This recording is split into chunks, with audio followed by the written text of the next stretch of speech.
platforme Nerv bolo v sobotu 14. decembra naozaj rušno. Priestory zaplnili nadšenci vizuálneho či hudobného umenia i široká verejnosť. V jedno poobedie sa tu uskutočnilo hneď viacero podujatí, a to v rámci tzv. Zimnej kultúrnej extravaganzy s názvom Kývem ti spoza Laborca.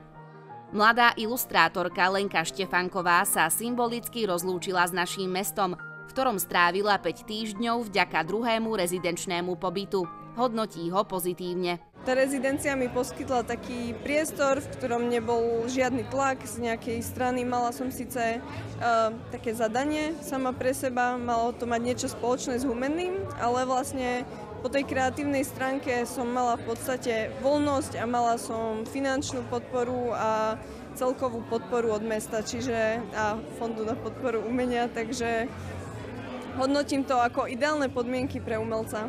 Lenka slávnostne predstavila výsledok svojej práce v meste kultúry. Zín do života spoločne uviedla s viceprimátorom nášho mesta Ondrejom Babiarčíkom, a to symbolicky vodou z rieky Laborec. Zín má 8 strán, rozpovedá šťastí mystifikujúci príbeh o našom meste. Autorka sa inšpirovala aj stánkom niekdajšieho kvetinárstva v blízkosti Domu kultúry. Komiksov je dovedna 5, vyrobené sú formou sieťotlače. Každý výtlačok som vytlačila úplne rovnakým spôsobom, čiže všetky sú originály. 5 zínov z celého nákladu rozmiestnime po meste. Domovmi zínov sú Nerv, knihkupectvo Na Korze, Vyhorlacká knižnica, Ekostánok a Turistické informačné centrum. Tu si ich môže verejnosť pozrieť a prečítať. Viaceré obrázky Lenka preniesla aj na populárne a obľúbené látkové tašky, tričká či mikiny.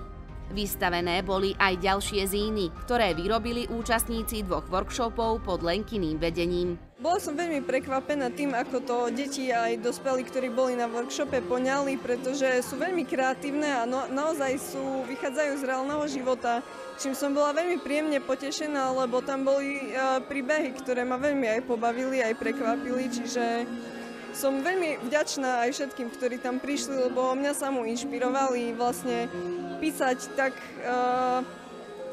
od srdca a z vlastnej pamäti, úplne úprimne.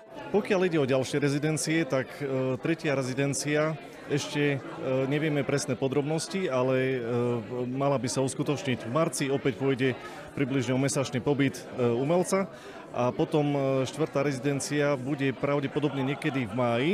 O hudobný program v Nerve sa postarali Ondrej Cintaer, Peter Balok a Lukáš Urbanič. Dievky z Liny ukázali svoje tohtoročné výtvory, prezentovali tak svoje schopnosti v modelovaní, vypaľovaní a glazovaní keramiky.